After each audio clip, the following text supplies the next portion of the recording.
അനുദിന വിശുദ്ധർ ജൂലൈ 18 രക്തസാക്ഷികളായ വിശുദ്ധ സിംബ്രോസിയായും 7 മക്കളും. ട്രാജൻ ചക്രവർത്തിയുടെ കാലത്തുണ്ടായിരുന്ന മതപീഡനം അഡ്രിയാന്റെ ഭരണകാലത്തും വളരെ ക്രൂരമായി തുടർന്നിരുന്നു. അദ്ദേഹം പുതുതായി പണിതീർത്ത അരമനയുടെ പ്രതിഷ്ഠ നടത്തിയ പൂജാരി കർമ്മങ്ങളുടെ ഇടയ്ക്ക് വിളിച്ചു പറഞ്ഞു, സിംബ്രോസിയ എന്ന വിധവയും 7 മക്കളും തങ്ങളുടെ ദൈവത്തെ ആരാധിച്ചുകൊണ്ട് ഞങ്ങളെ നിന്ദിക്കുന്നു. അവർ ഞങ്ങളെ ആരാധിക്കുകയാണെങ്കിൽ ഞങ്ങൾ നിങ്ങളെ അനുഗ്രഹിക്കും. ചക്രവർത്തി സിംബ്രോസിയായി വിളിച്ചു വരുത്തി ദേവന്മാരെ ആരാധിക്കാൻ ഉപദേശിച്ചു.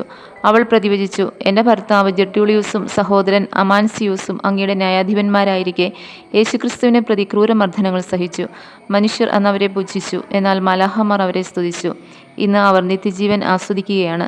ചക്രവർത്തി കോപത്തോടെ ആജ്ഞാപിച്ചു, ദേവന്മാർക്ക് ബലി ചെയ്യുക, അല്ലെങ്കിൽ 7 മക്കളോടുകൂടി മരിക്കുക. സിംബ്രോസിയയോ മക്കളോ ദേവന്മാർക്ക് ബലി ചെയ്യാൻ തയ്യാറായില്ല. അവരാരും വഴിപ്പെടുന്നില്ലെന്ന് കണ്ടപ്പോൾ പ്രത്യേകം സജ്ജമാക്കിയിട്ടുള്ള പീഡനോപകരണത്തിൽ വെച്ച് അവയവങ്ങൾ വലിച്ചു നീട്ടി. അവസാനം എല്ലാവരും വിവിധ തരത്തിലുള്ള പീഡനങ്ങളേറ്റ് രക്തസാക്ഷിത്വം വരിച്ചു.